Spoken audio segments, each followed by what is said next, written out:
Cek cek. Selamat datang Bapak Ibu Guru, teman-teman sejawat SD Negeri Tanjung Sari 2 pada aksi nyata nomor 1.4 oleh saya Ika Sulistina. Assalamualaikum warahmatullahi wabarakatuh. Terima kasih atas waktu luang yang diberikan kepada saya. Mohon izin saya akan menyampaikan beberapa pengetahuan atau informasi terkait dunia pendidikan kepada Bapak Ibu Guru semuanya.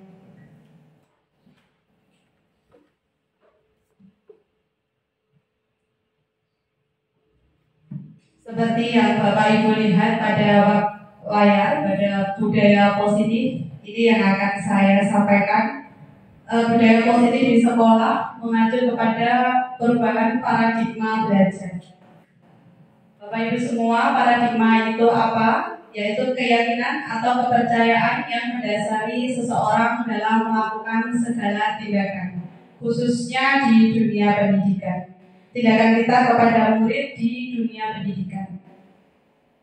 Ada pernyataan sebagai berikut: sebagai pendidik, Anda diibaratkan sebagai seorang petani yang memiliki peranan penting untuk menjadikan tanamannya tumbuh subur. Anda akan memastikan bahwa tanah tempat tumbuhnya tanaman adalah tanah yang cocok untuk ditanami. Jadi Bapak Ibu Guru, kita sebagai pendidik diibaratkan sebagai seorang petani. Pernyataan ini menurut siapa? Menurut Ki Hajar Dewantara sebagai Bapak Pendidikan dalam pernyataannya sebagai berikut. Kita ambil contoh paradigmanya dengan hidup tumbuh-tumbuhan seorang petani. Dalam hakikatnya, sama kewajibannya dengan seorang pendidik. Yang menanam padi misalnya, hanya dapat menuntut tumbuhnya padi. Ia dapat memperbaiki kondisi tanah, memelihara tanaman padi, memberi pupuk dan air, membasmi ulat-ulat atau jamur-jamur yang mengganggu hidup tanaman padi, dan lain sebagainya. Dapat memahami bahwa sekolah diibaratkan sebagai tanah tempat bercocok tanam, sehingga guru harus mengusahakan sekolah jadi lingkungan yang menyenangkan, menjaga dan melindungi murid dari hal-hal yang tidak baik. Dengan demikian, karakter murid tumbuh dengan baik.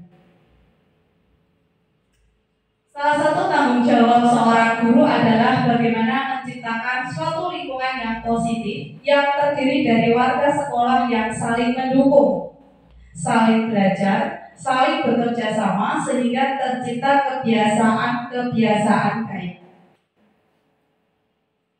Dari kebiasaan-kebiasaan baik akan tumbuh menjadi karakter-karakter baik warga sekolah. Dan pada akhirnya karakter-karakter dari kebiasaan-kebiasaan baik itu akan membentuk sebuah budaya positif. Jadi yang akan saya sampaikan, budaya positif ini sebenarnya di sekolah kita sudah tertanam sebagai pembiasaan-pembiasaan yang sudah dilaksanakan.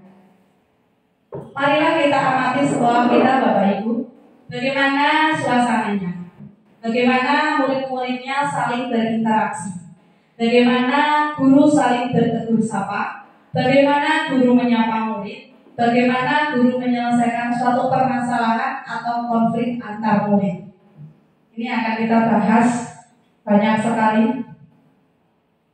Satu lingkungan yang aman dan nyaman akan memberikan murid kesempatan dan kebebasan untuk berproses, belajar, membuat kesalahan, belajar lagi, sehingga mampu menerima dan menyerap suatu pembelajaran.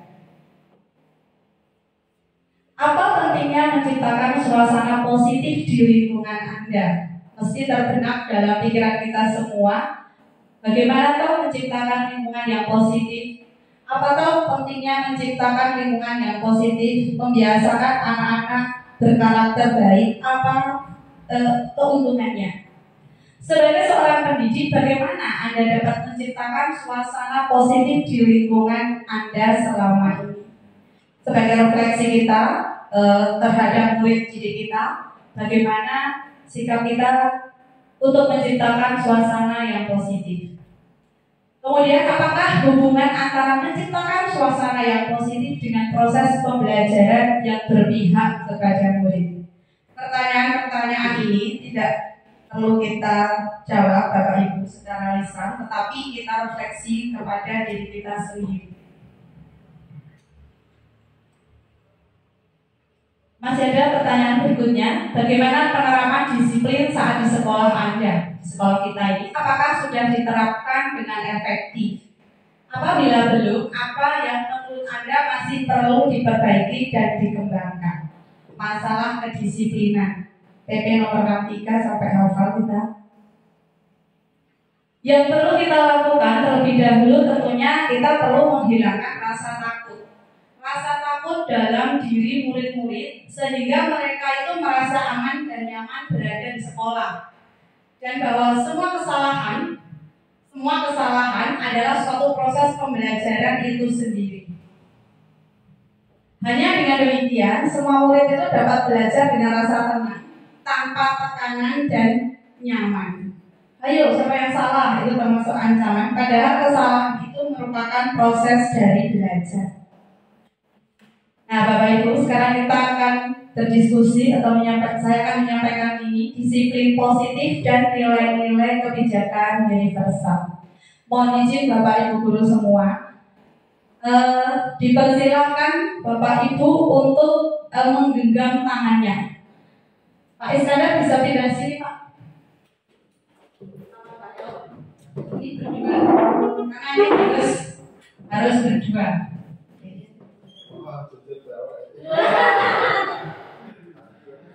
Ya. Genggam tangan kita sekuat-kuatnya. Nanti akan ada sesi pengujian lain. Dimohon untuk yang pinara di sebelah kanan itu satu saja, ya. Ya. Tolong rekan Anda itu diberi bujukan, diberi rayuan, dibujuk dan dirayu, digelitikin bila perlu, agar beliau mau membuka tangannya. Kalau Papa berani betul sama Pak Haji. Iya.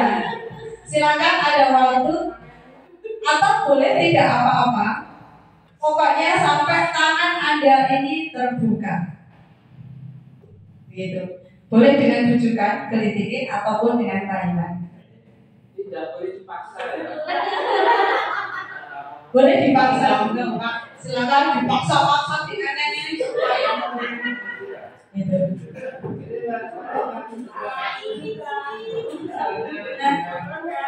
Supaya merayunya tidak terlalu repot, terus tidak memaksa juga. Ini karena dengan tebak-tebakan itu di dalam genggaman tangan itu ada apa coba. Oh begitu. Ada ribetnya. Iya. Iya betul. Jadi kalau ditebak betul tak kasih, tak berikan gimana. Iya. Itu namanya hadiah nih. Iya. Nanti kalau kuat dan bisa membuka apa yang ada di dalam ini bisa dimiliki. Tapi ada juga tidak. Misalnya yang sukarela atau membuka tangannya. Ada ya Bapak Ibu. Berikutnya kan setelah digelitikin, dirayu-rayu, dibujuk, mungkin Bapak Ibu semua akan membuka atau bahkan tidak akan dibuka. Saya mau minta izin untuk memberikan tanggapan kenapa Bapak Ibu membuka dan kenapa Bapak Ibu tidak membuka. Untuk Bapak Iskandar, monggo. Kalau pribadi sama Bagaimana?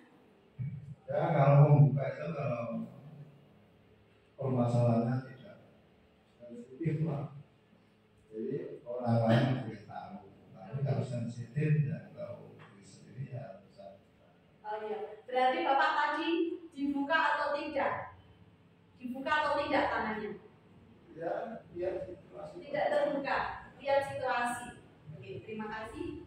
Nah, itu lainnya Pak Iskandar juga mengenai ini Pak Is, tolong tangan dengan juga kalau tidak mampu nih, dengan membuka nanti cara bagaimana.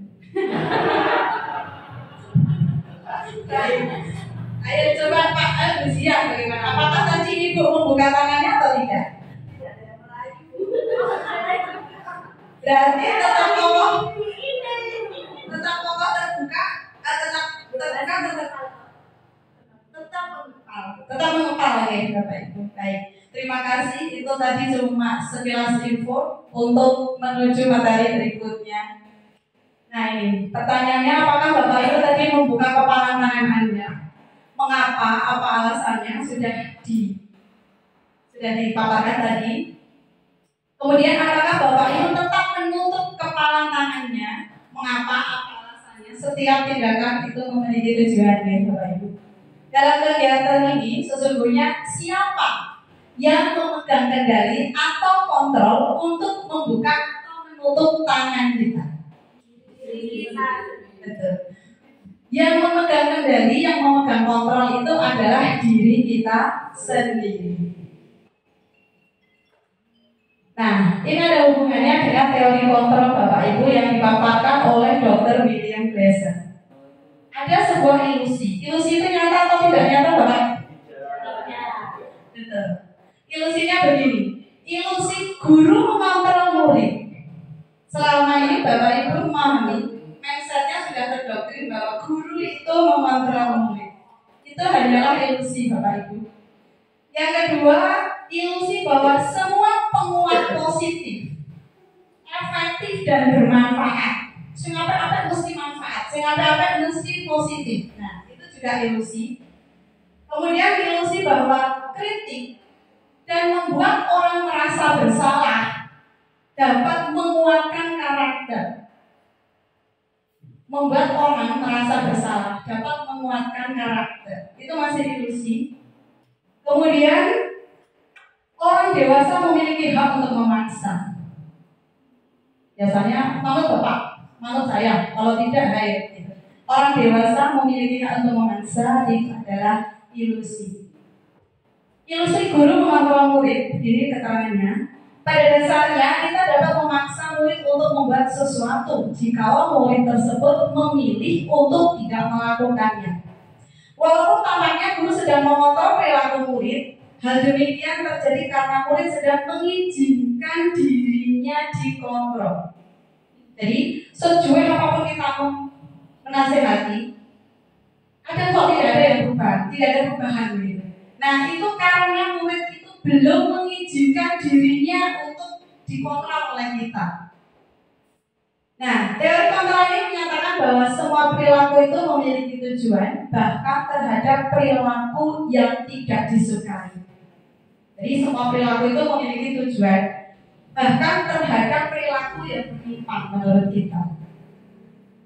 Ilusi bahwa semua penguatan positif itu efektif dan bermanfaat. Makanya apa itu manfaat. Itu masih ilusi. Keterangannya, penguatan positif atau bujukan itu adalah bentuk kontrol. Segala usaha untuk mempengaruhi murid agar mengulang suatu perilaku tertentu adalah suatu usaha untuk mengontrol murid tersebut dalam jangka waktu tertentu. Kemudian murid tersebut akan menyadarinya dan mencobanya untuk menolak bujukan kita. Atau bisa jadi murid tersebut menjadi tergantung terhadap sang guru untuk berusaha. Ayo nanti kalau nilainya 100 saya kasih 5.000 begitu. Besok dia akan 100 terus 100. Ketika masih ada 5.000-nya begitu. Kalau sudah tidak ada 5.000-nya, sudah tidak ada pemicunya, anak tersebut tidak akan melaksanakannya lagi. Ilusi bahwa kritik dan membuat orang merasa bersalah itu dapat menguatkan karakter. Itu ilusi. Menggunakan kritik dan rasa bersalah untuk mengontrol murid menuju pada identitas gagal Bapak Ibu. Kok yang anu loh, kok yang ini loh, kok jangan gitu, ibu tuh udah capek loh. Nah itu anak akan merasa bersalah. Itu akan menciptakan identitas gagal kepada anak. Mereka belajar untuk merasa buruk tentang dirinya sendiri. Mereka mengembangkan dialog diri yang negatif. Saya kok gini ya, ibu saya jadi gak suka gitu. Kadangkala sulit bagi guru untuk mengidentifikasi bahwa mereka sedang melakukan perilaku ini karena seringkali guru cukup menggunakan suara halus. Ini untuk menyampaikan pesan negatif. Ini lebih parah Bapak Ibu. Kemudian ilusi bahwa orang dewasa itu memiliki hak untuk memaksa. Manut ibu, manut bapak gitu ya. Itu hanya ilusi, sebenarnya anak itu sedang tidak manut. Banyak orang dewasa yang percaya bahwa mereka itu memiliki tanggung jawab untuk membuat murid-murid mereka berbuat hal-hal tertentu. Apapun yang dilakukan dapat diterima selama ada sebuah kemajuan berdasarkan sebuah pengukuran kinerja. Pada saat itu pula, orang dewasa akan menyadari bahwa perilaku memaksa tidak akan efektif untuk jangka waktu panjang. Dan sebuah hubungan permusuhan akan terbentuk. Ini yang lama-lama akan berbahaya pada hari tua kita.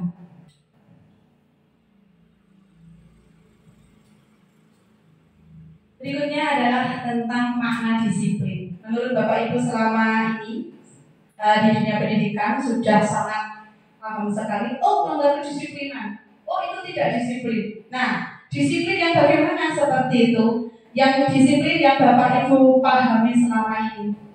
Oke. Kalau melanggar peraturan berarti tidak disiplin, begitu ya? Nah, kalau saja anak-anak bisa disiplin, pasti mereka bisa belajar. Gitu. Mendisiplinkan anak itu adalah bagian yang paling menantang dari pekerjaan kita. Oh, anak-anak kudu rajin, kudu masuk jam 7, mendisiplinkan anak. Itu tanggung jawab kita. Nah, makna disiplin di sini apa? Disiplin sama dengan tata tertib, teratur, dan kepatuhan kepada peraturan. Kata disiplin juga sering dihubungkan dengan hukuman. Setuju apa tidak Bapak Ibu? Disiplin itu sering dihubungkan dengan hukuman. Ya, selama kita melanggar kedisiplinan, kita akan mendapat hukuman, sanksi. Tidak masuk siaga, tuprof tidak cair. Itu termasuk sanksi hukuman. Gitu. Selama ini yang kita terapkan begitu. Jadi disiplin itu efeknya kepada hukuman, gitu Bapak Ibu. Kata Ki Hajar Dewantara menyatakan bahwa untuk mencapai kemerdekaan atau dalam konteks pendidikan kita saat ini, untuk menciptakan murid yang merdeka, syarat utamanya adalah harus ada disiplin yang kuat. Setuju gitu? Nah, disiplin yang dimaksud adalah disiplin diri, Bapak Ibu. Disiplin diri yang memiliki motivasi internal. Okay. Anak itu sudah sadar, saya harus ini, saya harus itu dari dalam diri mereka sendiri. Tidak karena paksaan atau aturan. Adapun definisi kata merdeka menurut Ki Hajar begini. Mardika iku jarwaya, ora mung lapisaning pamrih, ing uga kuat kuwasa aman diri, priyaga. Artinya itu tidak hanya terlepas, merdeka itu artinya tidak hanya terlepas dari perintah, akan tetapi juga cakap buat memerintah diri sendiri. Merdeka itu bukan berarti sudah tidak perang ya Bapak Ibu. Merdeka itu berarti sudah tidak diperintah, tetapi juga bisa memerintah diri sendiri. Itu dari kata merdeka. Nanti arahnya ke kurikulum merdeka, di mana anak itu akan bisa memerintah dirinya sendiri. Tugas kita adalah memerintah ke arah yang mana. Gitu. Pemikiran Ki Hajar ini sejalan dengan pandangan Dian Goosen dalam bukunya Restructuring School Discipline terbit tahun 2021. Dia menyatakan bahwa arti kata disiplin itu berasal dari bahasa Latin disiplina, yang artinya itu belajar. Disiplin melanggar peraturan. Nah, ini adalah paradigma baru. Kalau disiplin itu artinya malah belajar. Kata disiplin juga berasal dari akar kata yang sama dengan disiplin atau murid atau pengikut. Teori ini hanya ada di guru penggerak, Bapak Ibu. Makanya monggo saran kita menuju ke guru penggerak. Saya derek akan misal. Disiplin diri dapat membuat orang itu menggali potensinya menuju pada sebuah tujuan, sesuatu yang dihargai dan bermakna. Nah, Nah, sebagai pendidik, tujuan kita adalah menciptakan anak-anak yang memiliki disiplin diri. Disiplin diri bukan taat peraturan, memiliki disiplin diri. Nah, ini tentang disiplin Bapak Ibu. Yang berikutnya ada 3 motivasi perilaku manusia. Agar disiplin itu manusia kan harus memiliki motivasi tuh, motivasi dari luar ataupun motivasi dari dalam. Mari kita tanyakan ke diri kita sendiri Bapak Ibu, bagaimana kita berperilaku. Apakah sudah baik? Mengapa kita melakukan sesuatu? Apakah kita melakukan sesuatu itu karena adanya dorongan dari lingkungan atau malah dorongan dari yang lain? Bagaimana menurut Anda? Pernahkah Anda melakukan sesuatu untuk mendapat senyuman dari orang lain, atau membahagiakan orang lain, atau untuk mendapat hadiah, atau untuk mendapatkan uang? Kita rajin kerja untuk apa? Kita rajin ke sekolah untuk apa? Kita refleksi diri kita sendiri saja.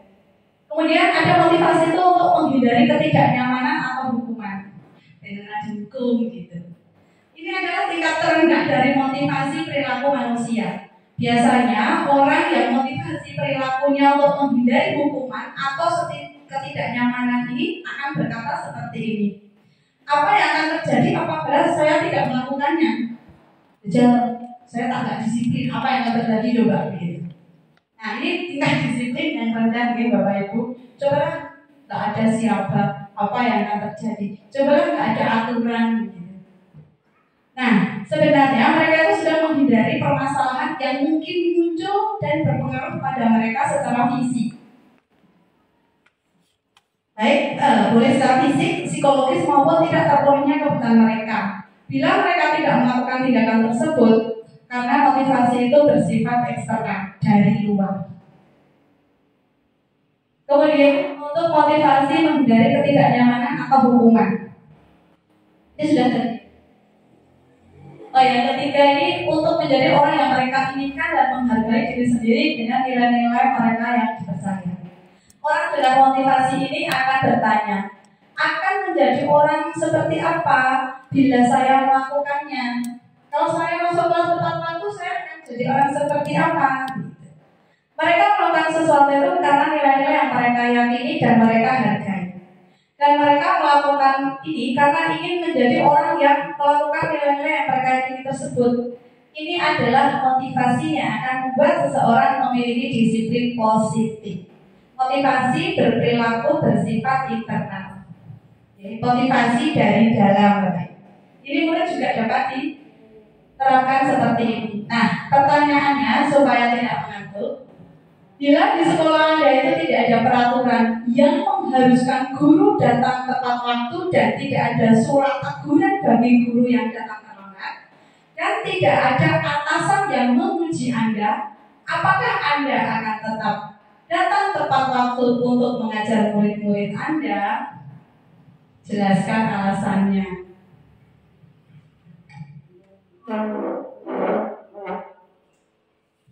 Semoga supaya tidak mengantuk, boleh memberikan opininya. Untuk Pak Is.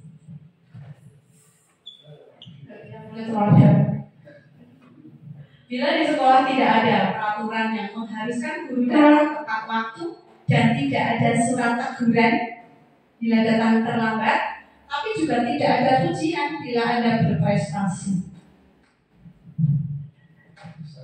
Pendapat saya ya pribadi betul. ya pribadi ya mungkin ini berkaitan dengan apa ya istilahnya itu tingkat keyakinan diri masing-masing, terutama yang menyangkut agama ya. Dalam agama itu kita mempunyai waskat pengawasan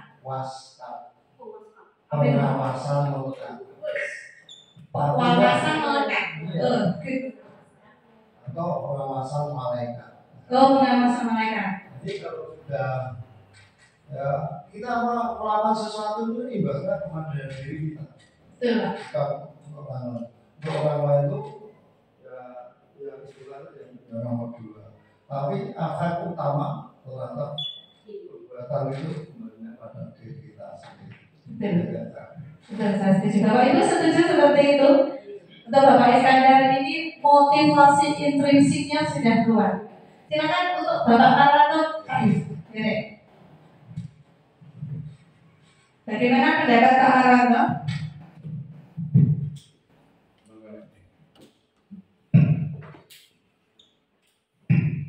Mengenai saat biasanya ya datang tepat waktu seperti kerjanya sebagai guru itu aja. Alasannya Bapak, kenapa Bapak datang tepat waktu? Itu tidak ada hadiah, tidak ada hukuman. Kenapa Bapak memutuskan untuk datang tepat waktu? Alasannya apa Pak? Ya tadi tanggung jawab saya sebagai guru dan dari kata Pak Iskandar itu kan hubungannya dengan pribadi. Wong ini jawabannya wong ini ya di pasar gawe ya itu kalau dikerjakan nanti kan kita ya selain mendapat pahala nanti besok di akhirat kita juga mungkin Akan mendapatkan iya, begitu. Motivasi triksnya sudah bagus Bapak Marwanto. Walaupun tidak ada hadiah, tetap berprestasi. Walaupun tidak ada hukuman, tetap tidak melanggar aturan begitu. Tetap disiplin ya Pak. Baik, terima kasih Pak Marwanto. Monggo untuk Bu Mukir ini pakai pulpen dulu. Biar berpendapat ya. Monggo bagaimana menurut Anda? Kalau menurut saya, kita datang tepat waktu itu merupakan tanggung jawab kita. Karena dari awalnya memutuskan untuk menjadi guru dan sudah sadar apa yang akan menjadi tanggung jawab kita ke depannya. Salah satunya adalah tepat waktu. Dan tanggung jawab kita sebagai seorang guru dan pegawai begitu. Betul, saya setuju. Baik, terima kasih. Kemudian saya meminta satu lagi untuk Bapak Ibu yang belum ada motivasi seperti masih GTT, itu kan tambah ya motivasinya karena belum gajian gitu Bapak Ibu. Bagaimana ini menanggapinya? Monggo Mbak Yati.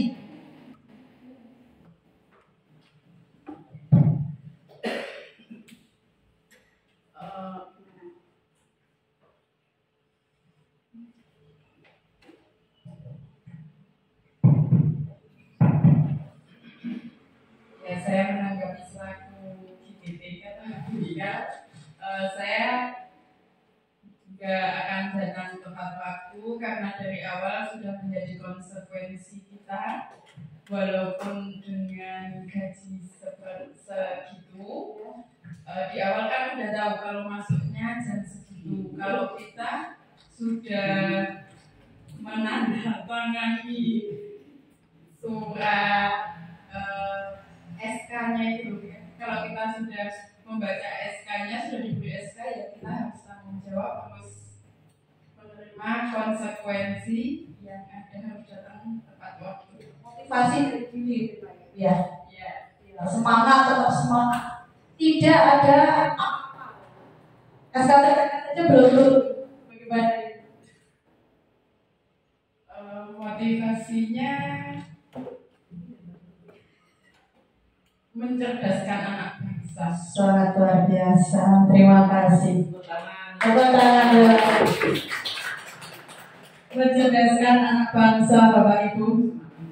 Ya, mencerdaskan anak bangsa tujuan kita sebagai petani tadi ya.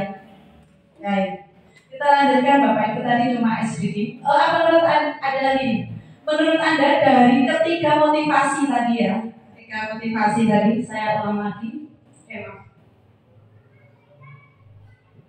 Ini untuk menghindari motivasi tadi itu yang pertama untuk menghindari tidak nyaman, yang kedua untuk menghindari mana tadi? Tiga motivasi tadi untuk menghindari ketidaknyamanan, kemudian untuk menjadi orang yang mereka inginkan dan menghargai diri sendiri dan nilai-nilai mereka. Oke, yang kedua tadi sama ya. Untuk menghindari ketidaknyamanan atau hukuman. Biasanya ini. Kemudian yang ketiga ini yang jarang-jarang. Motivasi intrinsiknya harus luar biasa ini Bapak Ibu. Tidak terpengaruh apapun gaji dan yang lain.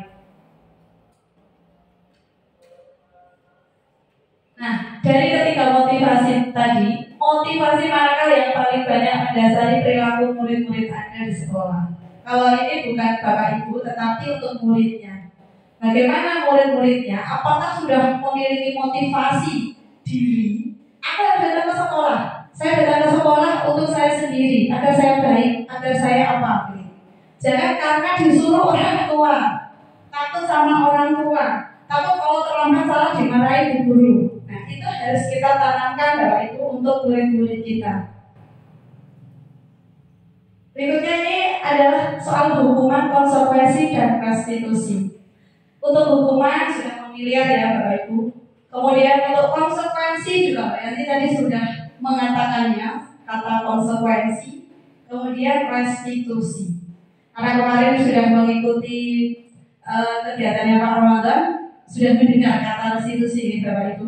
Apa tuh arti restitusi itu? Restitusi adalah proses menciptakan kondisi bagi murid untuk memperbaiki kesalahan. Kondisi bagi murid untuk memperbaiki kesalahan mereka sehingga mereka bisa kembali kepada kelompok mereka dengan karakter yang lebih kuat. Balik ke kelas itu dengan PD, dengan karakter lebih kuat dan teman-temannya tidak mengucilkan. Dia sendiri juga tidak merasa bersalah. Begini, masyarakat Bapak Ibu.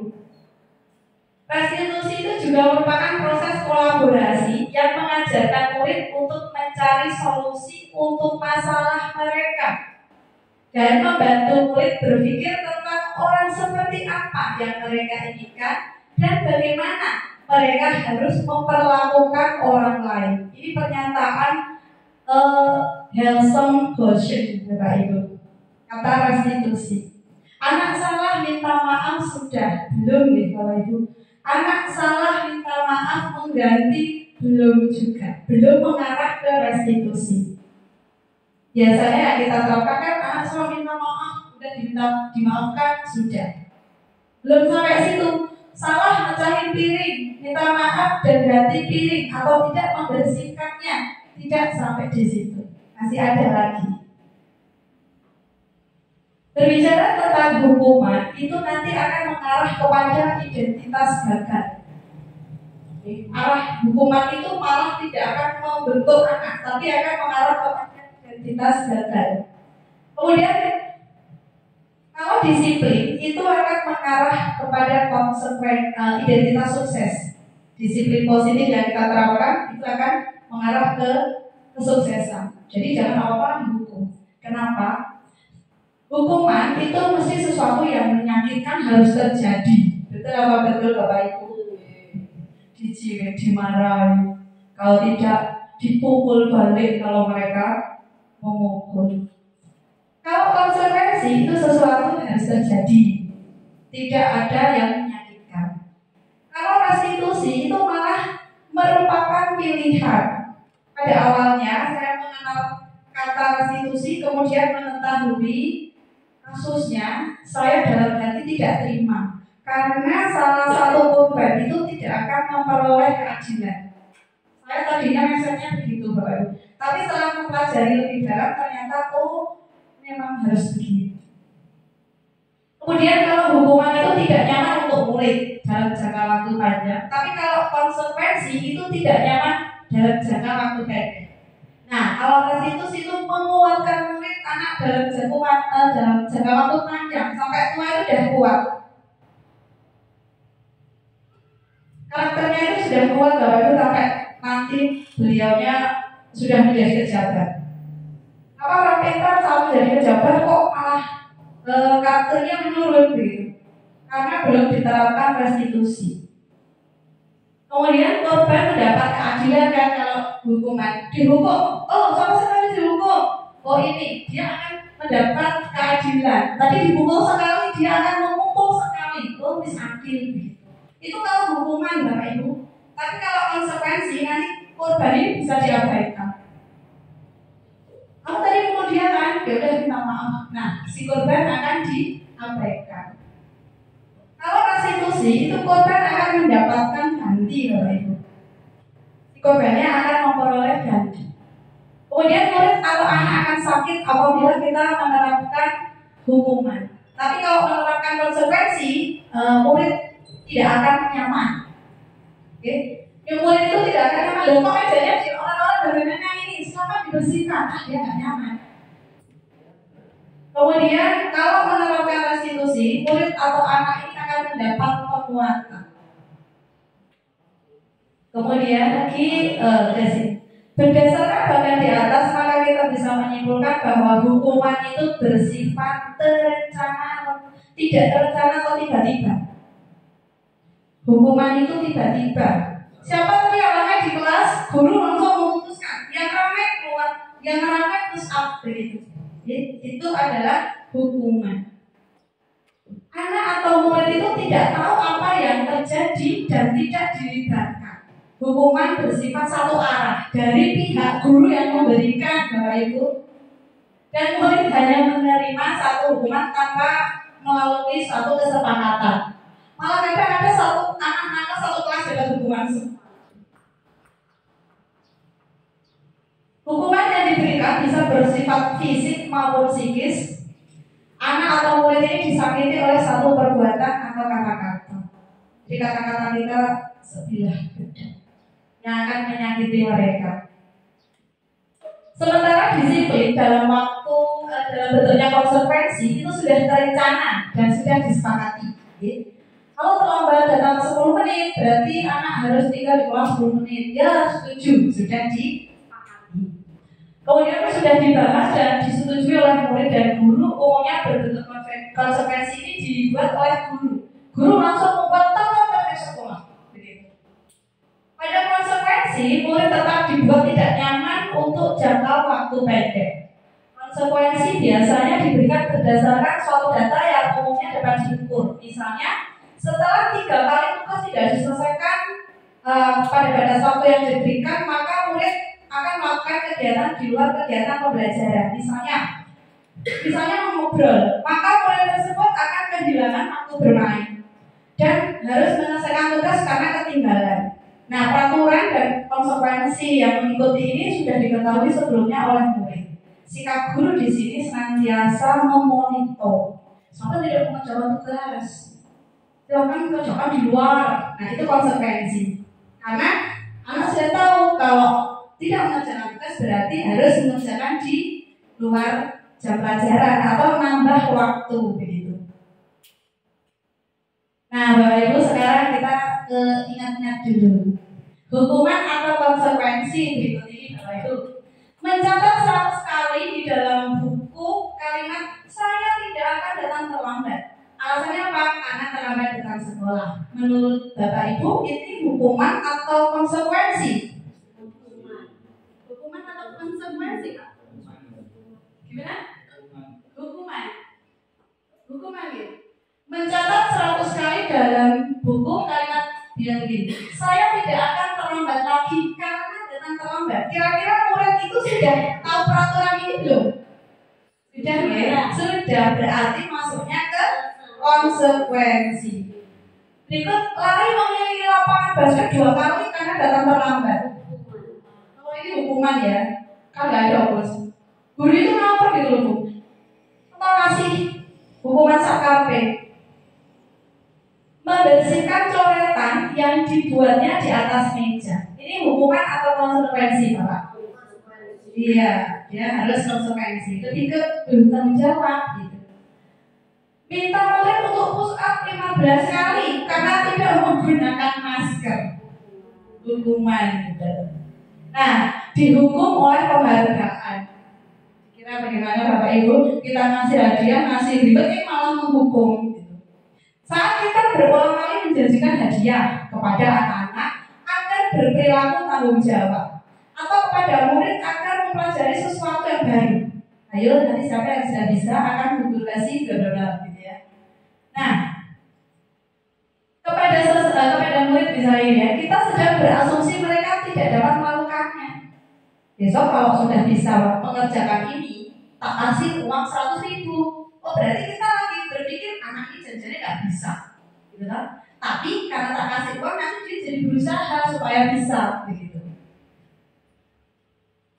Ini menurut Alfikon pernyataan ini. Hukuman itu malah penghargaan itu malah menghukum.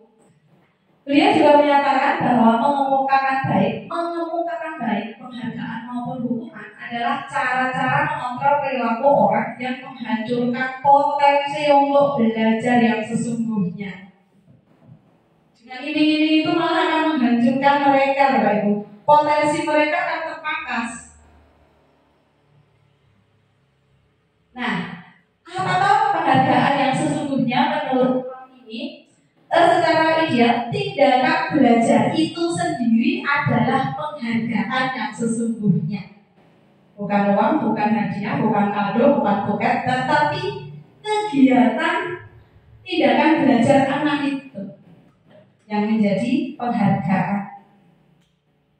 Gini, pengaruh jangka pendek dan jangka panjang. Penghargaan itu tidak efektif jika kita menginginkan seseorang melakukan sesuatu yang kita inginkan dalam jangka waktu pendek. Kita berani ngasih iming-iming, dia akan manut ketika kita masih punya iming-imingnya. Tak kasih permen, nggak ada permen, nggak ada. Jika kita menggunakan penghargaan lagi dan lagi, maka orang tersebut akan tergantung pada penghargaan yang diberikan, serta akan kehilangan motivasi dalam diri. Nek sama Bu Indah nanti kasih permen, saya harap tertib. Nek sama Bu Vina nggak kasih permen, nggak harap itu akan menciptakan seperti itu, Pak. Kemudian berikutnya, jika kita mendapatkan penghargaan untuk melakukan sesuatu yang baik, maka selain kita senantiasa berharap mendapatkan penghargaan tersebut lagi, kita pun menjadi tidak menyadari tindakan baik yang kita lakukan. Saya melakukan ini karena dapat permen kok. Jadi tindakan baik apa itu karena pengaruh dari luar.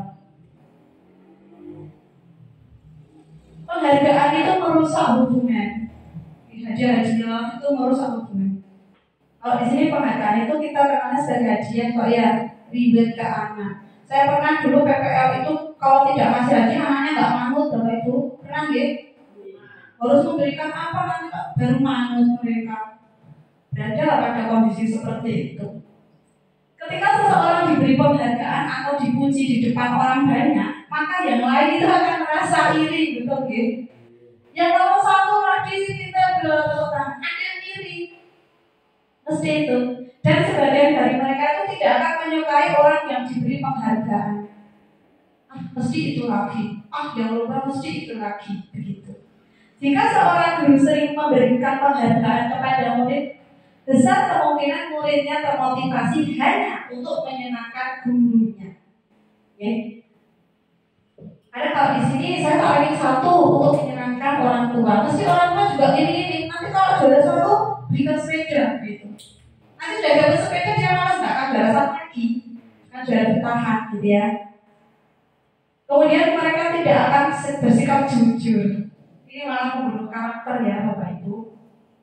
Yang berikutnya penghargaan itu mematikan kreativitas. Kamu dikai hadiah kok malah tidak berkreasi? Gitu. Alasannya, murid-murid diminta berpikir mengenai hadiah atau penghargaan yang bisa mereka dapatkan bila berhasil menulis sebuah puisi.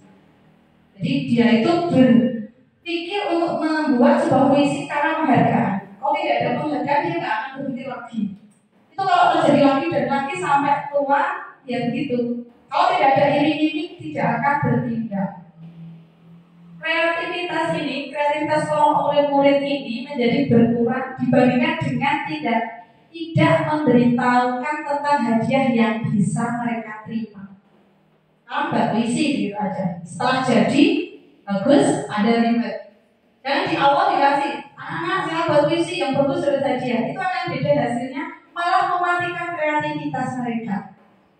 Kemudian penghargaan itu mendukung, penghargaan mendukung, mereka tidak mendapat penghargaan. Misalnya dalam sistem ranking Bapak Ibu ini yang sudah dihilangkan ya, tapi ada juga yang masih memberikan karena tidak setuju dengan pendapat ini mungkin. Kadang-kadang so ada yang japri ya Bapak, dulu anak saya ini berapa gitu. Itu orang tua yang belum open mind. Mereka yang dapat ranking kedua itu akan merasa paling dihukum, akan merasa paling bersalah. Wah kok kayak lagi, itu lagi yang juara. penghargaan dan hukuman adalah hal yang sama karena keduanya mencoba mengendalikan perilaku anak. Bu, itu kan perilaku negatif, kenapa tidak dikendalikan? Kita arahkan, Bapak. Karena orang pada dasarnya itu tidak suka dikendalikan, ya. Kita sendiri juga suruh ini, suruh itu, guru penggerak berat dan yang lain. Nah, ini alasannya. Penghargaan itu akan terlihat sebagai hukuman, kayak beban gitu. Orang yang ranking 1 itu mesti besok saya harus ranking 1 lagi. Dia beban. Kalau tidak, kasihan yang lain. Guru ini bagaimana? Orang tua bagaimana? Gitu. Nah, itu akan ada beban. Jika suatu penghargaan ini diharapkan, namun anak tidak mendapatkannya, anak juga akan merasa dihukum. Motivasi diri dalam diri ini namanya motivasi intrinsik. Saat seorang anak belajar untuk pertama kali ini, menggabungkan huruf-huruf dan kata, itu mungkin terjadi di kelas 1 ya Bu. Serta menyadari bahwa ia itu dapat membaca, muridnya dapat membaca. Timbul pijar di matanya Bapak Ibu, senang, okay? Dan sebuah senyuman di wajahnya. Ketika anak itu bisa, itu anak itu senang. Berseri-seri wajahnya. Anak tersebut begitu gembira bahwa ia telah mempelajari dan menguasai suatu keterampilan baru. Akan senang. Hadiahnya yaitu apa yang bisa dia lakukan. Tanpa ini, tanpa hadiah. Kesadaran akan kemampuannya bahwa dia sudah dapat membaca itu sesungguhnya merupakan sebuah penghargaan. Kalau anak itu bisa, itu adalah penghargaannya. Bukan kayak bisa tak kasih uang gitu ya. Ini membuka pikiran kita deh Bapak Ibu. Bila ada seorang berbuat salah pada Anda, ini mesti terjadi pada kita karena kita orang baik. Gitu. Bila ada seseorang berbuat salah kepada kita, ketika mereka menawarkan sebuah tindakan untuk memperbaiki kesalahan mereka, kemungkinan besar jawaban Anda adalah menolak semua tawaran itu dan akan bilang tidak usah, tidak apa-apa, lupakan saja. Ketika nyondong kita minta maaf, nggak apa-apa kok, biar saya aja nanti. Karena kita orang baik selalu memaafkan. Nah, kita cenderung untuk berfokus pada kesalahan daripada mencari cara bagi orang yang berbuat kesalahan untuk memperbaiki diri. Padahal itu cara mereka untuk memperbaiki diri, Bapak Ibu. Ketika mecahkan gelas misalnya, memecahkan gelas, maaf Bu, nanti saya ganti, nggak usah, mau itu cuma gelas murah. Nah ini, padahal orang tersebut akan memperbaiki dirinya, memperbaiki kesalahannya. Ketika memecahkan gelas punya orang, ya kita menggantinya. Kita lebih fokus pada cara mereka membayar akibat dari kesalahan mereka daripada mengembalikan harga diri mereka. Kalau mereka bisa mengganti, mereka akan lebih bangga, senang. Oh, tadi saya mecahkan gelas itu sudah saya ganti. Dia akan lebih percaya diri, lebih mantap lagi. Kemudian membuat kondisi menjadi impas. Nah, ini dia yang sering terjadi. Membuat kondisi menjadi impas menjadi lebih penting daripada membuat situasi menjadi benar. Yowis kita maaf, memaafkan sudah, yowis impas. Itu sudah impas belum benar, deh. Kemudian sebagai seorang guru, kita ketika murid ada melakukan kesalahan, tindakan mana yang akan Anda lakukan? Coba ini. Yang pertama, menunjukkan kesalahannya dan meminta melihat kesalahannya baik-baik. Kamu itu ya sudah, ini loh, tahu tidak kesalahanmu apa? Kalau di SMA TN itu seperti itu Bapak Ibu. Anda paham kesalahannya apa? Tunjukkan kesalahannya. Atau malah mengatakan, kamu seharusnya tahu bagaimana cara bertindak. Kamu tahu nek ini nggak betul. Kamu tuh tahu nek menyakiti orang itu tidak benar. Ada deh, Bapak kita pernah ya, tadi aja saya pernah gitu. Kemudian yang ketiga, mengingatkan murid Anda akan kesalahannya yang sama di waktu sebelumnya.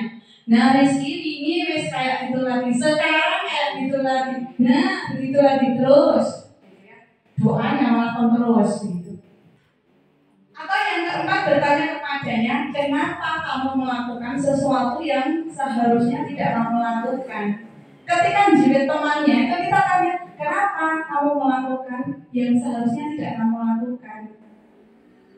Ada anak malah jawab, tidak dijawab, itu buatan nopo-nopo, tidak apa-apa, tidak tahu jawab. Kemudian mengkritik dan mendiamkannya. Salahnya tidak ditegur, tidak diapa-apakan, dinegewai. Itu kasihan anak ya Bu. Kalau Anda melakukan tindakan-tindakan di atas, mungkin Anda akan membuat murid Anda ini merasa menjadi anak yang gagal. Anak itu akan merasa gagal. Tadi saya itu di kelas, gimana tuh kelas 6? Itu sudah, anak langsung berpikir kok kayak begitu. Langsung begitu Bapak Ibu akan berpikir saya gagal, saya belum berhasil di sini. Oke, mari kita bareng-bareng menuju ke bagaimana tindakan yang benar, yaitu dengan restitusi. Restitusi bukan untuk menebus kesalahan, namun untuk belajar dari kesalahan. Apa bedanya Ibu? Dalam restitusi ketika murid berbuat salah, guru tidak mengarahkan untuk menebus kesalahannya dengan membayar sejumlah uang, memperbaiki kerugian yang timbul atau sekedar minta maaf. Jadi ketika salah, jangan diajari untuk minta maaf. Karena kalau kita fokus ke sana, maka murid tersebut yang salah itu akan fokus pada tindakan untuk menebus kesalahan dan menghindari ketidaknyamanan. Nanti kalau sudah minta maaf ya sudah, kesalahannya akan hilang dan dia mungkin beberapa bulan lagi akan melakukan tindakan yang sama. Kemudian yang bersifat eksternal, karena bukan dari dalam diri ya, bukannya pada upaya memperbaiki diri yang lebih bersifat internal. Kalau minta maaf itu, aku tak minta maaf karena diburu sing akon. Kalau kita dari dalam diri, saya tak mau perbaiki diri, saya minta maaf, terus apa yang harus saya lakukan karena kamu nangis gitu. Itu harus muncul. Jadi tindakan kita dapat memunculkan motivasi internal ini tuh. Kemudian restitusi itu memperbaiki hubungan. Kalau sekedar minta maaf belum gitu. Restitusi adalah tentang memperbaiki hubungan dan memperkuatnya. Restitusi juga membantu murid-murid dalam hal mereka ingin menjadi orang seperti apa dan bagaimana mereka ingin berperilaku. Restitusi adalah proses refleksi dan pemulihan. Proses ini menciptakan kondisi yang aman bagi murid untuk menjadi jujur pada diri mereka sendiri dan mengevaluasi dampak dari tindakan mereka kepada orang lain. Ketika proses pemulihan dan evaluasi diri telah selesai, mereka bisa mulai berpikir tentang apa yang bisa dilakukan untuk menebus kesalahannya kepada orang yang menjadi korban. Kemudian restitusi ini tawaran bukan paksaan. Sekian banyak ini intinya tidak apa-apa kok. Tidak apa-apa kok, hal itu manusiawi. Semua orang pasti pernah berbuat salah. Pembicaraan ini bersifat tawaran, bukan paksaan, bukan mengatakan kamu harus minta maaf, kamu tidak boleh ini, maka kamu harus menebusnya. Ketika mukul dia, kamu harus begitu. Tapi ditawarkan apa yang bisa kamu lakukan setelah melakukan kesalahan. Lebih ke penawaran ini. Kemudian restitusi ini fokus kepada karakter, bukan tindakan. Dalam proses restitusi diri, maka murid akan menyadari dia itu sedang menjadi orang seperti apa. Yaitu adalah menunjukkan fokus pada penguatan karakter. Ketika guru membimbing murid untuk penguatan karakter, guru akan mengatakan seperti ini. Bapak Ibu tidak terlalu tidak terlalu mempermasalahkan apa yang kamu lakukan, tapi mari kita bicarakan tentang apa yang akan kamu lakukan besok. Jadi anak itu ditawari bukan dari kita. Kemudian restitusi itu menguatkan. Dia karakternya menjadi lebih kuat. Bisakah momen ketika murid melakukan kesalahan ini menjadi sebuah momen yang baik? Jawabannya tentu bisa. Jadi ketika anak salah itu bukan momen yang buruk, kemudian dia jadi terpuruk, itu tidak. Asalkan dia bisa belajar dari kesalahan itu. Apa maksud dari kalimat bisa lebih kuat setelah kita belajar dari kesalahan? Lebih kuat di sini maksudnya bukan menekan perasaan kita dalam ya, tetapi kuat di sini artinya menyadari apa yang bisa diubah oleh murid, dan murid itu benar-benar mengubahnya. Kalau kita cuma, Rizky kamu kok seperti ini ya, besok tidak. Rizky kamu kok seperti ini ya, besok tidak. Dia kan ulang lagi. Tapi kalau motivasinya datang seperti kamu, kenapa kok seperti ini? Oh ya Bu, besok saya akan seperti ini. Kalau sudah dikuatkan begitu, nanti dia akan berubah. Restitusi fokus pada solusi, pencarian solusi. Dalam restitusi, guru menstabilkan identitas murid dengan mengatakan kita tidak fokus pada kesalahan. Ibu tidak tertarik untuk mencari siapa yang benar atau siapa yang salah. Jangan pertama solusi salah, ini mulai sopo begitu. Tapi kita cari solusi ini kok bisa jadi seperti ini. Kelas kok bisa menjadi ramai, kenapa? Gitu. Nah, materi berikutnya adalah tentang keyakinan kelas. Ini berhubungan dengan sikap kita untuk mengambil restitusi tadi, mengambil sikap restitusi. Ada 3 langkah sebenarnya Bapak Ibu, tapi nanti saja.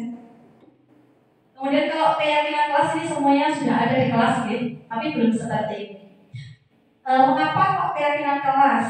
Kok tidak peraturan kelas saja? Kok yang kita tulis di depan itu peraturan kelas, bukan keyakinan kelas. Mengapa kita memiliki peraturan tentang menggunakan helm pada saat mengendarai motor? Aturannya mengendarai motor pakai helm. Kenapa peraturannya begitu? Jawabannya mesti biar selamat ya. Untuk keselamatan. Helm ini biar selamat. Mengapa kita memiliki peraturan tentang menggunakan masker dan cuci tangan? Mesti biar sehat begitu. Supaya sehat, untuk kesehatan. Seseorang akan lebih tergerak dan bersemangat untuk menjalankan keyakinannya daripada hanya sekedar mengikuti semangat peraturan tertulis tanpa makna. Jadi peraturan yang kita tulis di papan tulis ini sebenarnya anak-anak itu tidak tahu maksudnya Bapak Ibu. Datang terlambat atau datang ke hari kawanan itu ngerti ini. Maksudnya itu tidak tahu.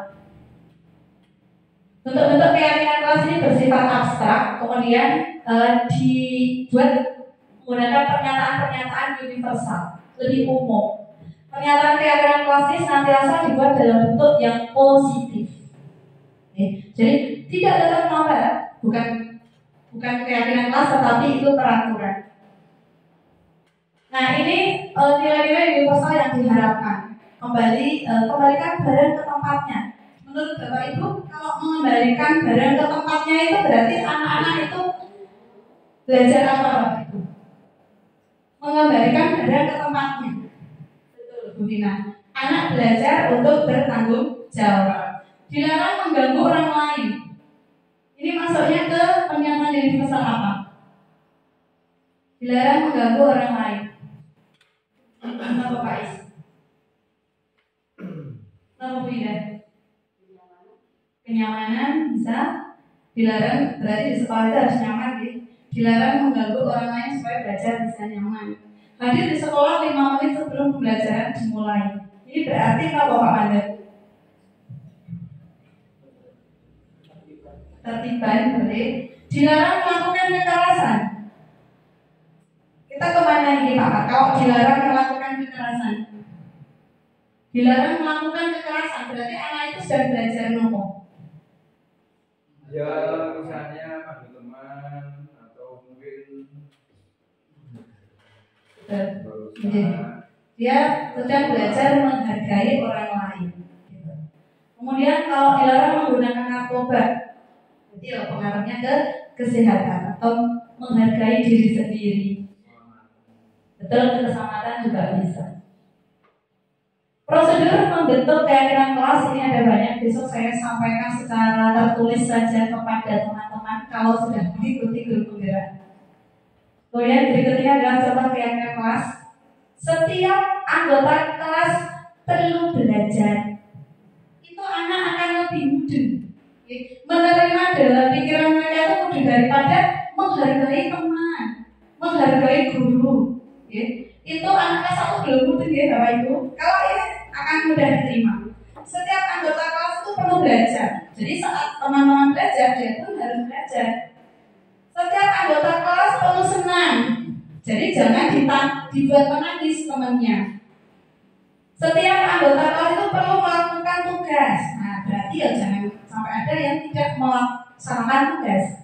Setiap anggota kelas perlu saling menghargai. Setiap anggota kelas perlu merasa aman. Berarti jangan ngencing, zaman mama, nah gitu. Anak tuh harus tahu. Kalau di kelas 5 seperti ini bentuknya, selalu bersifat positif karena anak kelas 5 sudah bisa diajak berpikir ya. Positif itu yang apa? Yang tidak ada apa tidak. Senantiasa menjadi diri yang baik, percaya dan menghargai orang lain serta barang miliknya. Ini kalau di kelas 6 kelas saya tidak ada yang mencuri atau mengganggu barang milik temannya. Semuanya sudah bisa merawat. Kemudian berkomitmen terhadap setiap tugas dan senantiasa membantu. Dengan kalimat yang kelas seperti ini untuk kelas tinggi. Kemudian ada lagi kegiatan keinginan kelas yang seperti ini bisa diterapkan di tangan dididik Bapak Ibu. Tugas guru seharusnya itu anak yang ngisi, bukan kita. Anak yang ngisi karena kita di kelas ya. Tugas guru seharusnya mengajar, mendidik, menjawab pertanyaan, memberi nilai itu berikan kebebasan kepada anak ngisinya supaya tahu ya guru itu tujuannya ngomong seperti apa yang diharapkan. Murid tugasnya apa? Guru tugasnya bukan. Nah ini mesti anak senang. Guru tugasnya bukan ngomong baik, berbicara terus. Guru tugasnya bukan nyanyi kalau saya terlambat. Itu akan terungkap Bapak itu. Anak itu akan apa ya? Mengungkapkan apa yang dia rasakan. Baik, kalau tadi itu kelas sudah selesai, sekarang ke kebutuhan dasar manusia. Ini untuk guru dan murid semuanya tercover di sini. Kebutuhan dasar manusia dan dunia berkualitas. Kita harus tahu kebutuhan anak Bapak Ibu ada 5. Kebutuhan bertahan hidup jelas ya. Kemudian penguasaan, kasih sayang dan rasa diterima, kebebasan dan kesenangan. Jadi kayak apa sih baru tahu gitu ya. Ada kasus seperti ini Bapak Ibu. Ibu Ambar, guru wali kelas 2 itu di SD Pelita Hati sedang bingung menghadapi ulas salah satu murid di kelasnya namanya Ari misalnya. Kita kan punya tuh namanya Ari. Beberapa anak di kelas 2 itu telah datang padanya dan mengeluhkan bahwa Ari yang seringkali meminta bekal makan siang mereka dengan paksa. Kok merebuti makanan Bapak Ibu? Merebuti uang mungkin. Apa yang akan dilakukan? Menurut Anda kira-kira apa alasan Doni melakukan hal itu? Bocah kok sok jalur panganan lagi kenapa? Oh karena di rumah gak ada makanan. Belum tentu. Ya belum tentu. Kita lihat. Kebutuhan bertahan hidup. Kebutuhan bertahan hidup ini kebutuhan yang bersifat fisiologis ya. Kalau tidak makan ya mati. Kalau tidak makan ya sakit. Untuk bertahan hidup misalnya kesehatan, rumah dan makanan. Bersifat biologis sebagai bagian dari proses reproduksi. Reproduksi itu juga kebutuhan bertahan hidup gitu. Kemudian dalam kasus Ari tadi, apabila jawaban Ari itu ketika ditanya oleh Ibu Ambar karena ia lapar dan orang tuanya tidak membawakannya bekal makan siang, maka kebutuhan dasar yang sedang berusaha dipenuhi oleh Ari itu adalah kebutuhan ini. Kebutuhan untuk bertahan hidup. Memang di rumah tidak ada makanan, maka dia terbut. Tapi ada alasan yang lain juga. Ketika dia ke sini, kebutuhan kasih sayang dan rasa diterima. Kebutuhan ini dan 3 kebutuhan berikutnya adalah kebutuhan yang bersifat psikologis. Pada kasus tadi, mana ini? Kebutuhan untuk disayangi dan diterima ini meliputi kebutuhan akan hubungan dan koneksi sosial. Kita juga pernah ya Bu. Kemudian kebutuhan ini juga meliputi keinginan untuk tetap berhubungan dengan orang lain, seperti teman, keluarga, pasangan hidup, teman kerja. Kadang kita sok gawe-gawe supaya terpenuhi kebutuhannya. Dalam kasus tadi, jika jawaban Ari tadi itu mengambil bekal temannya karena merasa senang teman-temannya menjadi memperhatikan dia, di rumah itu ada makanan, tetapi dia dan senang teman-temannya tak iseng begitu, berarti dia sedang memenuhi kebutuhan akan kasih sayang dan rasa diterima. Ari itu jadi diperhatikan lagi loh, jadi terkenal, jadi artis. Yang ketiga penguasaan. Kebutuhan ini berhubungan dengan kekuatan untuk mencapai sesuatu yang menjadi kompeten, jadi terampil, diakui karena prestasi dan keterampilan kita. Ini akan meningkatkan harga diri. Ada kasus di atas apabila Doni tadi itu Ari menjawab merasa hebat karena teman-temannya jadi takut, ya. Kan Ari ya merasa hebat karena teman-temannya itu tidak takut. Nah, ini dia sedang berusaha untuk memenuhi kebutuhan dasarnya akan kekuasaan dan diakui. Yang terakhir adalah kebebasan. Kebutuhan untuk bebas. Untuk bebas ini apa? Kebutuhan akan kemandirian, otonomi, memiliki pilihan yang mampu mengendalikan arah hidup seseorang. Nah, dalam kasus Bu Ambar tadi, bila Doni dalam Ari di kasus tadi itu, dia menjawab merasa bosan dengan bekal makanan yang dibawakan ibunya di rumah. Bosan dengan makanan yang sering dia bawa. Oleh karena itu, dia senang mencoba makanan teman-teman yang beraneka ragam. Nah, di sini Ari tadi sedang berusaha memenuhi kebutuhannya akan kebebasan. Oh, yang terakhir lagi Ibu, kebutuhan akan kesenangan. Nah, seperti apa? Langsung ke contoh saja. Nanti kalau teorinya malah ngantuk.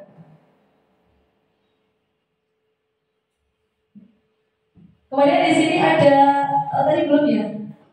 Kesenangan bermain dan tertawa. Anak-anak dengan kebutuhan dasar kesenangan yang tinggi ini biasanya menikmati apa yang dia lakukan. Bioteknik senang gitu. Mereka juga bisa berkonsentrasi tinggi saat mengerjakan hal yang disenangi. Nah, si Ari itu tadi saat merebut makanan temannya itu malah sedang kreatif, sedang melampiaskan kesenangannya. Bapak Ibu, di sini ada aksi, buatlah gambar atau kata-kata yang menggambarkan hal-hal yang Anda miliki dalam dunia berkualitas Anda saat ini. Ada pertanyaan seperti ini, simpan dulu dalam pikiran kita ya Bapak Ibu. Siapa orang yang paling penting dalam hidup Anda? Simpan di sini ya. Ada satu. Siapa yang paling penting dalam hidup Anda? Kemudian nilai-nilai kebajikan apa yang terpenting dalam hidup Anda? Kalau Anda menjadi seorang yang ideal, karakter atau sifat apa yang Anda paling inginkan?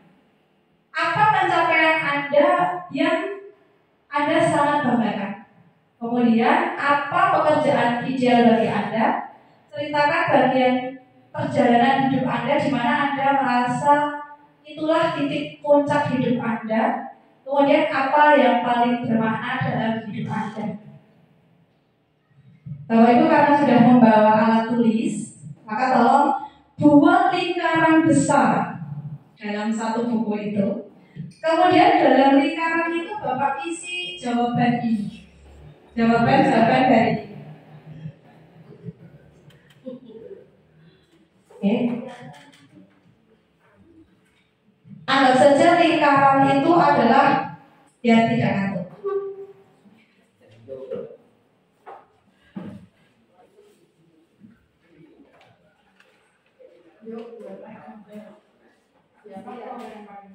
Dalam lingkaran itu ditulis jawaban ini.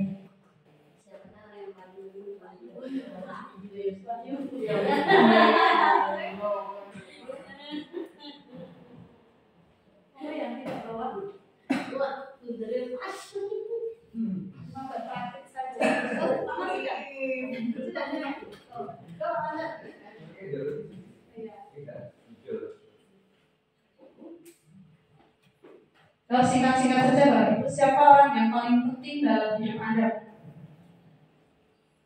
Itu beda-beda karena ada yang sudah nikah, ada yang belum. Ada yang paling spesial.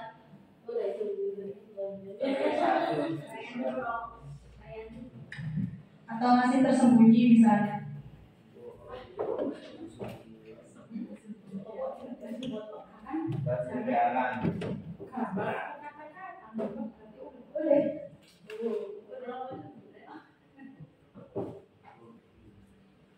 Yang pengantin baru juga boleh siapa orang-orang baru yang akan Anda temui nanti, mertua, saudara ipar.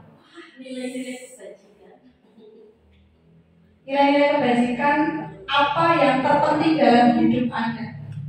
Jujur, disiplin, tanggung jawab. Yang paling penting menurut Anda. Kalau Anda menjadi orang yang ideal, seperti Bapak Kepala Sekolah ini sudah ideal, karakter atau sifat apa yang Anda paling inginkan pada diri Anda? Jawabannya bebas. Bebas. Sekolah. Maksudnya tidak di lingkup sekolah. Iya, panjenengan di lingkup panjenengan sendiri, kehidupan pribadi.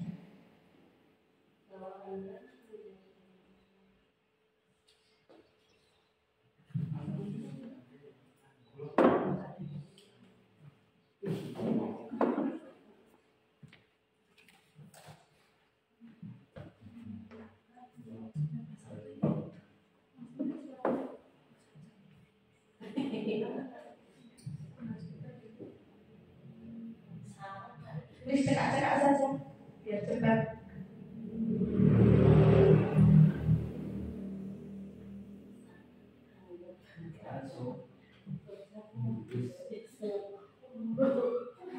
Bingung ya?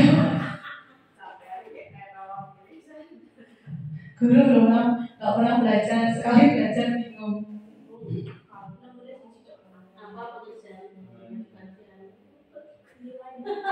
Apa menurut Anda?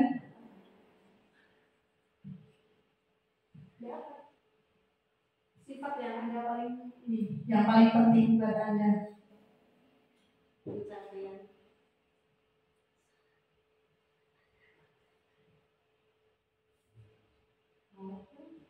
Saat melahirkan anak juga boleh kok.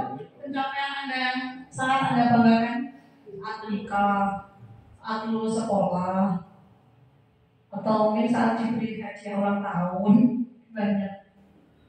Apa pekerjaan ideal? Ada loh yang tidak tertarik dengan guru, menginginkan yang lain. Pekerjaan apa? Petani mungkin.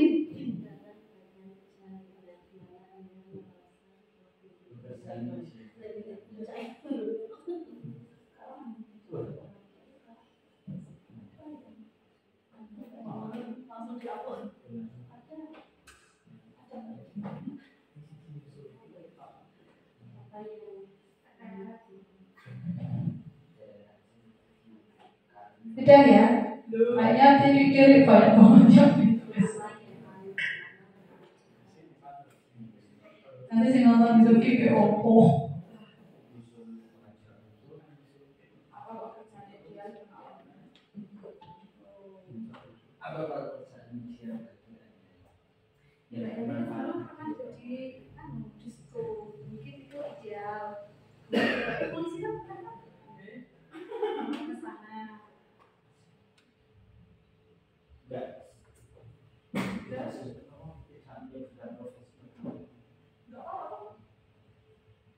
Ya pekerjaan dan profesi. Maksudnya secara spesifik. Sesuai hobi. Punya apa yang paling bermakna dalam hidup Anda itu orang apa? Yang boleh hal paling bermakna berarti paling berkesan. Apa saat punya adik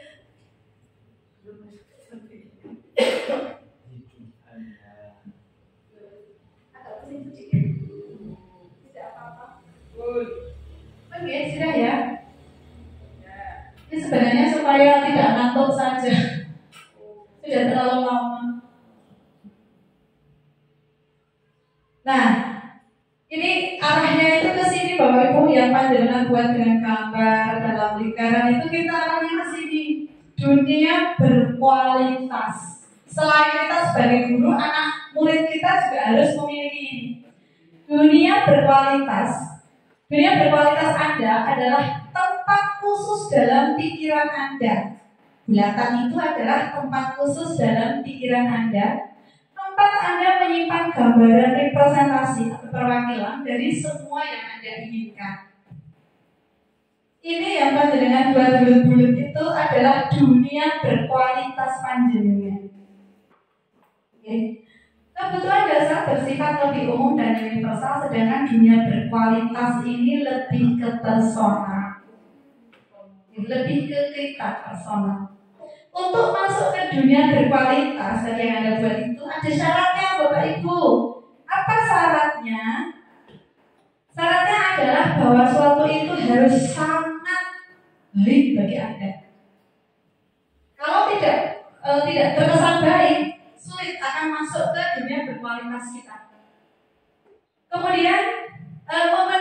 setidaknya satu atau lebih kebutuhan dasar.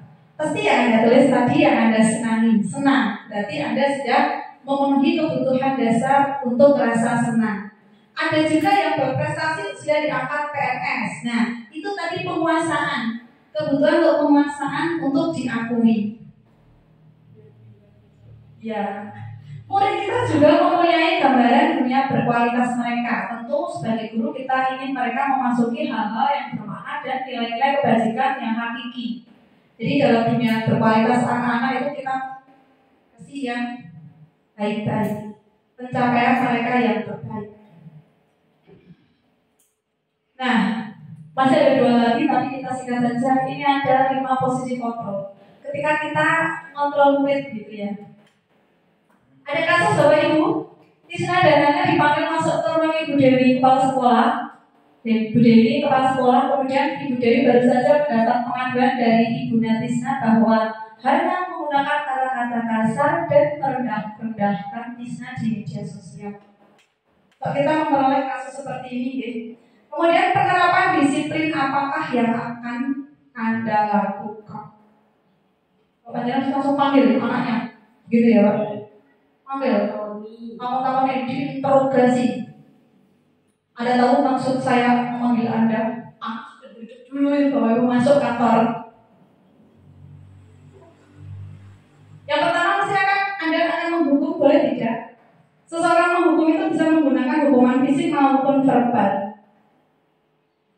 Dia akan bilang begini, patuhi aturan saya atau awas. Nah itu kalau menerapkan hukuman. Awas ya kalau rame, awas ya begitu. Itu Anda menerapkan hukuman. Menghukum biasanya ini nada suara tinggi. Hayo siapa ya? Kemudian bahasa tubuh itu mata melotot baru. Hayo sampai, ayo begitu. Jadi gini loh, itu menghukum. Anak-anak rame, ayo. Nah, saya juga begitu. Karena belum tahu ini materi ini. Mujuk berarti kamu tuh ya sudah. Nah, kemungkinan itu murid marah ya Bapak Ibu, murid marah dan mendendam dan bersifat agresif. Dibegitukan itu anak itu marah, dia akan timbul dendam. Awas ya besok. Sampai sekarang murid saya itu masih dendam. Mungkin di benaknya terus bilang sama orang-orang, Bu Ika itu galak. Masih sampai tua mungkin begitu. Karena dulu saya gitu gitu ya. Kemudian bisa jadi sudah kembali duduk, murid tersebut akan mencoret-coret dulu, gitu ya. Itu kalau kita menerapkan hukuman gitu. Kemudian kalau kita menerapkan nih, membuat merasa bersalah. Bapak Ibu pernah melakukannya mungkin. Pada posisi ini biasanya guru akan bersuara lebih lembut. Contohnya apa? Ibu sangat kecewa sekali sama kamu. Kamu kok begitu toh? Ibu, kamu kok buat ibu marah toh? Kamu kok tidak bisa dinasehati itu kenapa? Anak langsung biasanya nada suaranya gini ya, agak memelas gitu ya. Terus harum sedih. Kayaknya itu baik-baik saja gitu ya. Bahasa tubuhnya tuh merapat sama anak. Pelus. Kamu kok begitu? Ibu tuh jauh-jauh ngajar dari Kali Bawang ke sini loh. Kamu kok gitu ya? Ini akan membuat anak merasa bersalah. Murid akan merasa bersalah, kemudian bersalah tentang apa? Mengecewakan ibu atau bapak gurunya. Harus salah ini. Yang ketiga yang teman. Mungkin ada bapak ibu guru yang seperti ini, ya. Bersikap seperti teman. Ketika ada kasus itu maaf baik kami. Guru pada posisi ini tidak akan menyakiti murid, namun akan tetap berupaya mengontrol melalui persuasi, pengaruh. Bicara apa toh kalimatnya? Ya sudah, lain kali tidak apa-apa.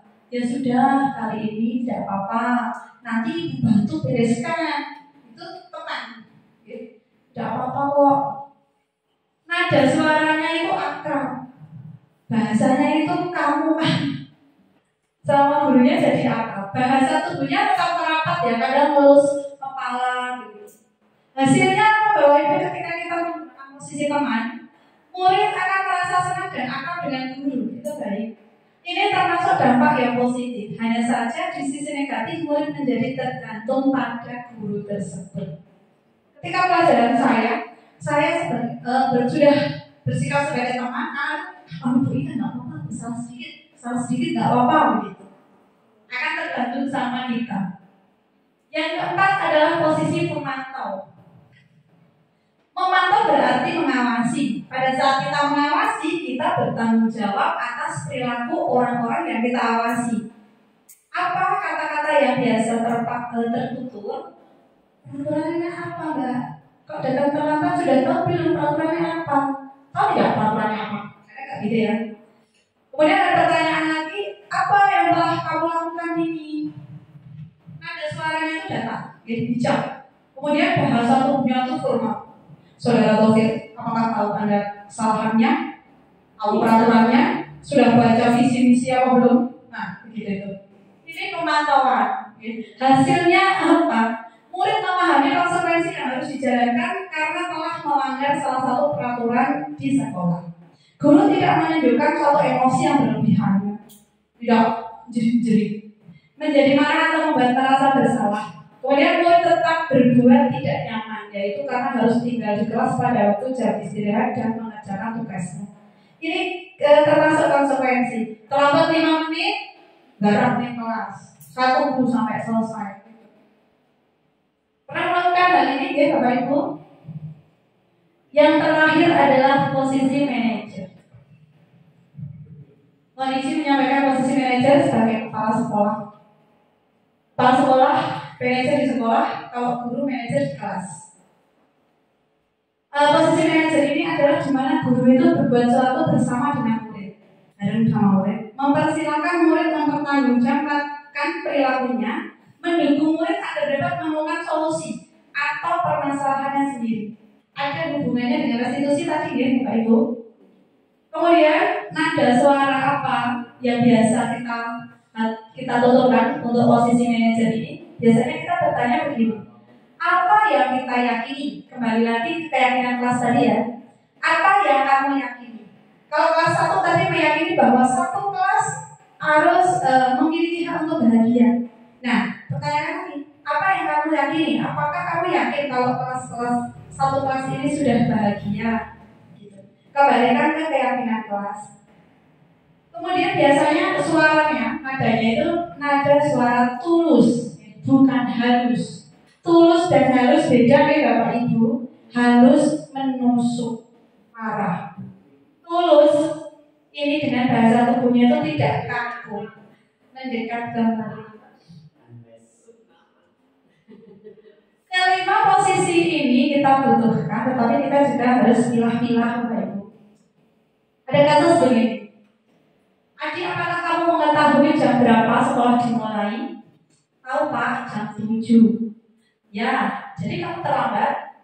Kira-kira bagaimana kamu akan memperbaiki kesalahan ini? Saya bisa menanyakan teman saya Pak untuk mengerjakan tugas yang tertinggal. Jadi anak yang menjawab nih. Kemudian guru balik tanya, baik, itu bisa dilakukan. Apakah besok akan ada masalah untuk kamu agar bisa hadir tepat waktu di sekolah? Tidak Pak, saya bisa hadir tepat waktu. Gitu. Jadi anaknya yang memberikan solusi. Guru tidak begini Bapak Ibu. Besok mau lebih awal, tadi saya jelasin dengan itu kita nggak ngefek Bapak Ibu, tapi harus anak sendiri yang menemukan solusinya. Guru tinggal bilang baik, saya hargai usahamu untuk memperbaiki diri. 1 kali perbuatan tidak oke, 2, 3 sampai 5 kali tidak oke, anaknya akan oke, anak akan sudah memiliki motivasi intrinsik. Ketika muridnya diperlakukan seperti ini, bagaimana perasaannya? Kenapa datang terlambat? Terus bagaimana kamu akan menebus kesalahanmu ini? Ditanyakan lagi kepada anak. Nah, ini anak akan merasa senang. Di sini karakter murid akan terbentuk. Dia akan critical thinking-nya akan muncul, memperoleh solusi-solusi dari masalahnya. Pelan-pelan akan membentuk karakter anak. Nah, Bapak Ibu, kita asah pemahaman kita. Coba ini termasuk apa Bapak Ibu bilang begini, saya kecewa sekali dengan kamu. Atau teman menghukum atau membuat orang merasa bersalah. Membuat orang merasa bersalah. Betul. Ibu kejar aku karena ibu guru sayang aku gitu. Ibu kejar aku karena ibu guru sayang aku. Kesenangan. Senangan atau kasih sayang di sini? Nah sayang, senang gitu. Aku hebat kan, bisa bikin ibu guru kejar aku. Aku hebat kan, perlu diakui apa itu? Penguasaan. Ada ibu guru iseng aja, tapi anaknya itu udah bilang, aku hebat toh. Aku bosan belajar mewarnai terus di dalam kelas, makanya dia judi-judi gitu loh. Nah, makanya dia kebebasan. Nah, ini ada segitiga restitusi yang harus kita lakukan setiap menangani permasalahan murid. Ada 3 Bapak Ibu ya. Pertama, menstabilkan identitas. Yang kemudian validasi tindakan yang salah. Dan yang terakhir, menanyakan keyakinan. Saat ada kasus, kita harus menstabilkan identitas dulu dengan kalimat ini. Mungkin juga ada kreativitas guru untuk membentuk kalimat yang lain. Ini contohnya saja. Setiap orang itu pasti pernah melakukan kesalahan, tidak apa-apa. Setelah stabil identitasnya, kita mengarah ke validasi tindakan yang salah. Di tindakan yang kita temukan tadi. Kamu tentu punya alasan mengapa melakukan ini. Datang terlambat kenapa? Kamu punya alasan kan kenapa datang terlambat? Kita terima gitu, Bapak Ibu, jangan alasan meneh. Yang terakhir, setelah validasi tindakan yang salah tadi tercapai, maka kita ke keyakinan kelas. Kamu ingin menjadi orang yang seperti apa? Kembalikan lagi kepadamu. Tadi ini sudah saya jelaskan, kita lanjut saja. Ini berbuat salah itu tidak apa-apa kok, tidak ada manusia yang sempurna. Kemudian kalau validasi tindakan yang salah, kalimatnya begini.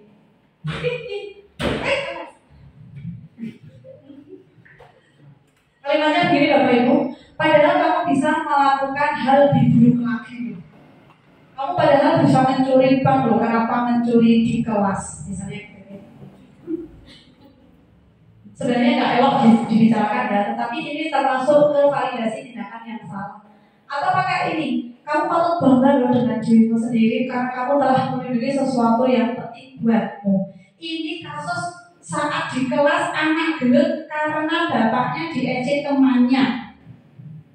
Dibilang semen, bapaknya dibilang semen, anaknya semen. Anak itu marah, ya. Tetapi kita stabilkan dengan ini kalian. Kamu patut bangga bapakmu bernama semen. Distabilkan dulu kalimatnya. Terus setelah stabil kita ke keyakinan kelas. Nah, apa yang kita percayai sebagai kelas atau keluarga? Kembalikan ke sini. Anak akan jawab macam-macam. Saya sudah praktek gitu. Bapak Ibu, saya dari jam 11, dari jam 10 sampai jam 12 seperti akhirnya sampai ujung. Yang ngantuk sudah melek dan yang bicara sudah capek. Terima kasih atas perhatiannya Bapak Ibu, sekedar informasi bisa menambah pengetahuan. Terima kasih atas segala waktu, tenaga, pikiran mau berinteraksi dalam sesi ini. Kesempurnaan hanya milik Allah SWT. Mohon maaf atas segala salah ucap dan sikap. Sekian, terima kasih. Saya akhiri. Wassalamualaikum warahmatullahi wabarakatuh.